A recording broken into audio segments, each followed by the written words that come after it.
Bonjour à tous, ici Tristan de la chaîne CryptoRobot. Aujourd'hui, on va découvrir ensemble des graphiques que je pense vous n'avez jamais vus sur Internet autre part que sur cette chaîne. En effet, aujourd'hui, on va analyser la cyclicité du Bitcoin et notamment en rapport avec les halvings. En effet, vous avez sûrement déjà entendu parler des halvings. Ce sont justement des événements qui arrivent sur Bitcoin à peu près une fois tous les 4 ans et le prochain arrivera dans un an qui catalyse en général la hausse du Bitcoin. Mais aujourd'hui, on va vraiment découvrir ça et expliquer un peu tous ces principes et avec plein d'analyses justement des différents cycles du Bitcoin en lien avec les halvings.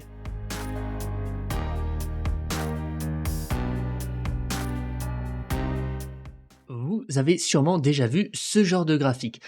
Graphique représente tout simplement l'évolution du prix du Bitcoin en échelle logarithmique, c'est-à-dire que on va tout simplement essayer en quelque sorte de normaliser les prix afin de ne pas avoir quelque chose, un graphique complètement illisible. Et également, les traits rouges représentent justement les dates des halvings. Donc si vous ne savez pas ce que sont les halvings, ce sont des événements qui apparaissent une fois tous les 4 ans en moyenne sur Bitcoin et qui visent en fait à réduire l'inflation du Bitcoin. C'est-à-dire que au début de Bitcoin, un mineur, lorsqu'il minait un bloc du Bitcoin, il recevait 50 Bitcoins, ce qui était assez énorme. Mais aujourd'hui et au fur et à mesure du temps, en fait, on a divisé par deux les récompenses. C'est-à-dire que, par exemple, de la période de 2008 à 2012, en moyenne, on avait une récompense de 50 bitcoins par bloc.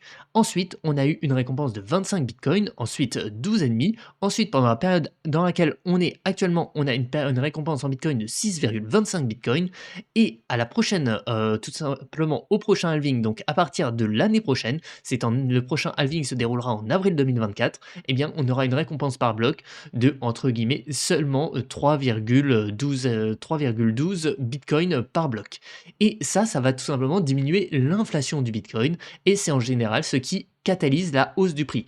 Pourquoi? Car lorsqu'on diminue la hausse du Bitcoin, lorsqu'on diminue pardon, l'inflation du Bitcoin, c'est-à-dire le nombre de Bitcoin émis en général, eh bien ça augmente en théorie sa valeur en disant que l'inflation va être très faible, notamment l'inflation par rapport aux monnaies fiduciaires qui sont l'euro et le dollar. Car le prix du Bitcoin, en général, on le compare par rapport notamment au dollar, par exemple par rapport à des crypto-monnaies comme l'USDT qui sont liées au dollar, et l'inflation du dollar est tout simplement beaucoup plus élevée que l'inflation du Bitcoin, et donc cela en général catalyse la hausse du Bitcoin, même si, attention, le prix du Bitcoin n'est pas seulement représenté par la différence entre l'inflation du Bitcoin et l'inflation du dollar.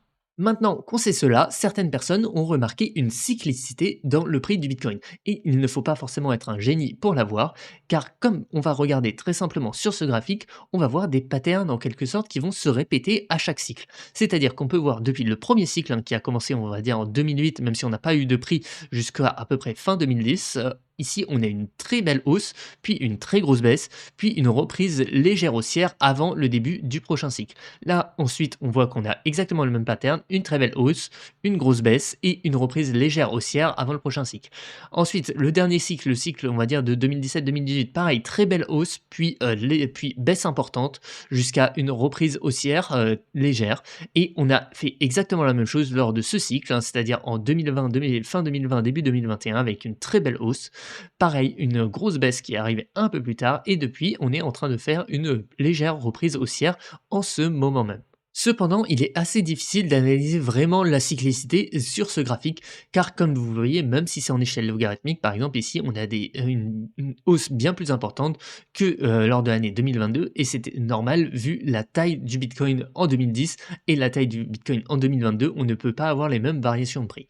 Donc là-dessus, ce que j'ai fait ensuite, c'est que j'ai commencé à créer d'autres graphiques qui représentent justement l'évolution du Bitcoin. Cette fois, je l'ai complètement normalisé, c'est-à-dire que vous pouvez voir, chacun des pics arrive exactement au même point. C'est le but justement étant de pouvoir comparer les cycles entre eux. Là, je les ai mis les uns à côté des autres et là, vous pouvez directement normalement voir cette cyclicité déjà de manière beaucoup plus importante. En effet, on va retrouver ce même pattern à chaque fois, c'est-à-dire que en début de cycle, une belle hausse qui nous amène souvent au plus haut du cycle, puis une énorme baisse tout simplement qui va retracer la plupart du cycle, puis une remontée, on va dire, un peu plus légère que la première fois, qui va commencer à remonter jusqu'à la date du prochain halving. Ensuite, on voit tout simplement qu'on a exactement ce même pattern pour 2008-2012, pour 2013-2017 à peu près, pour 2017-2020 et tout simplement Aujourd'hui, entre 2020 et 2024, on voit qu'on a eu exactement ce même pattern avec forcément des petites différences entre les différents patterns. C'est-à-dire que par exemple, pour le cycle 2017, on a eu une baisse assez particulière qui s'est caractérisée en 2 fois en quelque sorte, hein. On a eu une très grosse baisse, oui, jusqu'ici, qui était à peu près de mémoire les 6 000 $, puis on a eu une nouvelle baisse, très importante qui est revenue descendre aux 3 000 $. Avant de refaire une belle hausse, puis une nouvelle correction, ça qui était notamment dû au crash Covid, qui était un événement un peu particulier, qui n'était pas du coup forcément prévu, on va dire, dans le cycle du Bitcoin.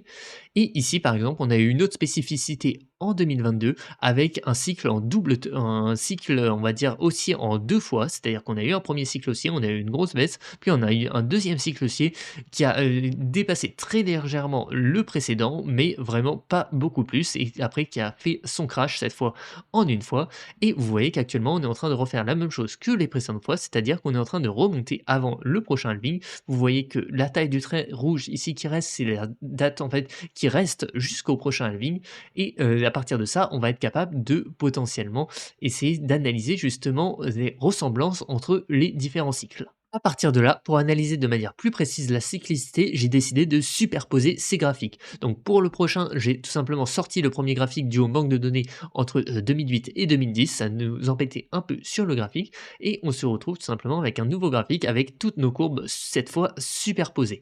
Et comme vous voyez, on a une ressemblance vraiment quasi parfaite entre les différents cycles. Peut voir notamment du coup en vert le cycle actuel, et on peut voir vraiment, c'est assez bluffant je trouve sur ce graphique, qu'on a vraiment exactement le même pattern avec forcément des petites différences comme je vous l'ai dit entre les cycles, hein, avec par exemple ce cycle, le cycle actuel qui a eu une hausse vraiment très rapide en 2 fois cette fois-ci et tout simplement qui a au final se retrouve vraiment à peu près aux mêmes périodes que les différentes hausses précédentes et on voit qu'après on a une baisse assez rapide qui a pas mal duré dans le temps et vous voyez moi ce que je trouve assez impressionnant, c'est le point de retournement qui a eu lieu exactement pratiquement à la même date. C'est-à-dire que ici, vous voyez tout simplement, on a vraiment eu un point de retournement. Allez, on va quand même prendre une petite période assez large sur cette zone-là. C'est-à-dire qu'on a eu exactement à chaque fois le même principe avec juste après le halving, une petite phase un peu creuse, puis un énorme explosion, donc là-dessus qui se retrouve à peu près justement dans toute cette zone-là, puis une très grosse baisse qui se retrouve justement sur toute cette zone-là à peu près, et à ce moment-là, ici, on voit vraiment un point de retournement, de basculement, avant une hausse tout simplement, qui va se retrouver à peu près, hop, je vais plutôt la faire à peu près droite, à peu près jusqu'ici, tout simplement. Donc là-dessus, si on devait essayer de prédire en fait à peu près le prix du Bitcoin actuel jusqu'au halving, on voit qu'en théorie, on devrait continuer à avoir une légère hausse si on reprend les cycles précédents, c'est-à-dire qu'actuellement le prix du Bitcoin est autour de 30 000 $, on devrait peut-être se retrouver, je ne sais pas, disons 40 000 $. Et là-dessus, avant de recommencer un nouveau cycle, et le nouveau cycle, comme vous voyez, c'est en général une explosion du prix, puis une énorme baisse, puis tout simplement une mise à plat avant de repartir avec ce point de retournement. Et ce cycle, on le retrouve vraiment de manière vraiment parfaite, et moi, personnellement, je trouve ça assez bluffant. Si vous ne me connaissez pas, je m'appelle Tristan de la chaîne CryptoRobot et avec mon associé Arthur, on essaye de démocratiser le trading algorithmique et les analyses quantitatives dans le secteur des crypto-monnaies. Et si vous souhaitez nous soutenir, le meilleur moyen, c'est de vous abonner à notre chaîne YouTube et tout simplement de poser un petit commentaire, un petit like et de partager les vidéos afin que la chaîne et la communauté CryptoRobot puissent grandir au maximum. Je vous en remercie et je vous laisse continuer la vidéo. Donc maintenant qu'on a vu ce graphique sur lequel on peut vraiment voir une corrélation quasi parfaite entre les différents cycles, j'ai essayé tout simplement de démontrer de manière mathématique, on va dire, cette corrélation en faisant justement des calculs de corrélation, en fait, tout simplement des 1050, on va dire, j'ai fait du coup des 1050 premiers jours post-halving à chaque fois. Donc c'est-à-dire que j'ai pris ici, en fait, pourquoi j'ai pris 1050 jours? Car actuellement, on est à peu près 1050 jours après le précédent halving, et donc j'ai essayé de faire une corrélation, en fait, si vous voulez, qui va à peu près de là jusqu'à là, tout simplement. À ce moment-là, on voit que notre cycle actuel a une corrélation avec le premier cycle, donc le cycle actuel c'est le cycle en vert, et le premier cycle par exemple c'est le cycle en bleu, on a une corrélation de 59%. Donc pour rappeler rapidement, hein, la corrélation, si on a une corrélation de 0%, c'est que c'est pas du tout corrélé, une corrélation de moins 100%, c'est qu'on a une corrélation totale, mais de manière inversée, c'est-à-dire que quand on en a un qui augmente, l'autre baisse. Et à l'inverse, une corrélation de 100%, c'est deux actifs qui vont être totalement corrélés. Là, on voit qu'on a vraiment une corrélation significative entre tout simplement notre cycle actuel et le premier cycle, hein, avec une corrélation de près de 60%. Et on retrouve exactement cette même corrélation avec par exemple le deuxième cycle, hein, on a une corrélation de 56%. Et à titre informatif, j'ai ajouté la corrélation entre le premier cycle et le deuxième cycle, hein, donc le premier cycle, pour rappel, le cycle bleu, le deuxième cycle, le cycle orange. Cette corrélation est de 53% en moyenne. Donc là-dessus, on voit qu'on a vraiment des résultats très similaires avec une corrélation qui n'est pas au-dessus de 80% par exemple, donc c'est pas une corrélation totale. Et comme on le voit, chaque cycle a quand même vraiment ses différences, sinon ça serait vraiment trop facile, on se l'accorde.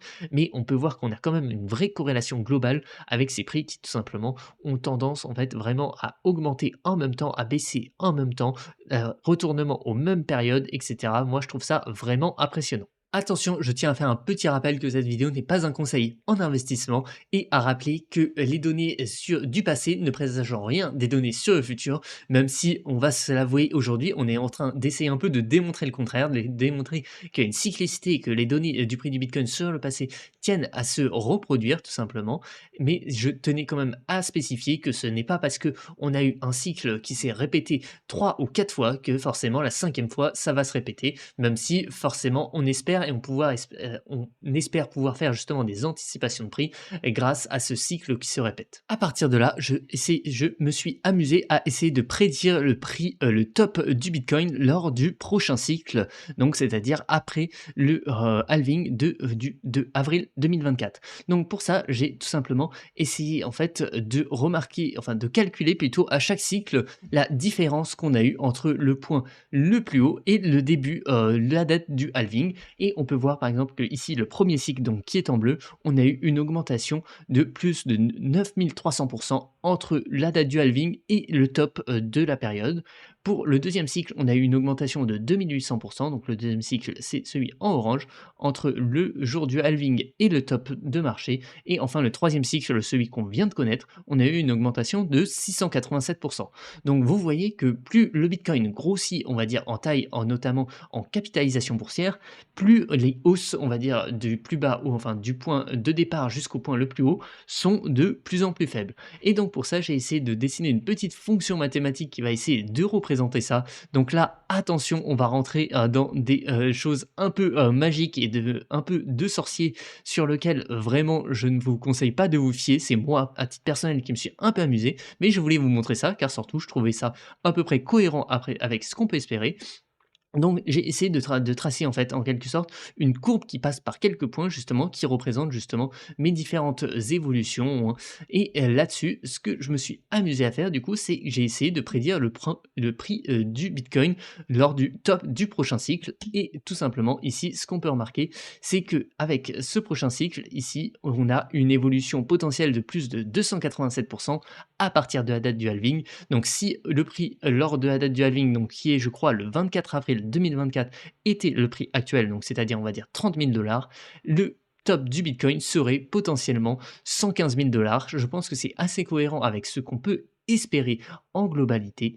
Et après, je vous laisse tout simplement vous me dire dans les commentaires qu'est-ce que vous espérez pour le Bitcoin au prochain cycle et quel serait d'après vous le maximum qu'on peut atteindre. À partir de ce modèle, on pourrait même essayer de prédire le top du encore prochain cycle, c'est-à-dire que si on se base là-dessus en disant qu'on va par exemple avoir un prix, je ne sais pas, disons à 30 000 $, à 35 000 $, allez, on va dire, hop, et justement, à partir de cette évolution, on aurait un top de Bitcoin à 135 000 $, qui ensuite, bien sûr, si on suit tout simplement nos derniers graphiques, serait amené à descendre par la suite, peut-être aux alentours des 40 ou 50 000 $, puis à remonter peu à peu jusqu'à la date du halving, disons à 70 000 $. Et donc, on peut mettre 70 000 $, hop, avec une évolution ici, la dernière évolution qu'on aurait eu, c'est 2,87, hop, pour prédire le prix du top du Bitcoin. Donc là, ça serait du coup au courant 2029 à peu près, 2029-2030, on pourrait avoir espéré un Bitcoin à 160 000 $.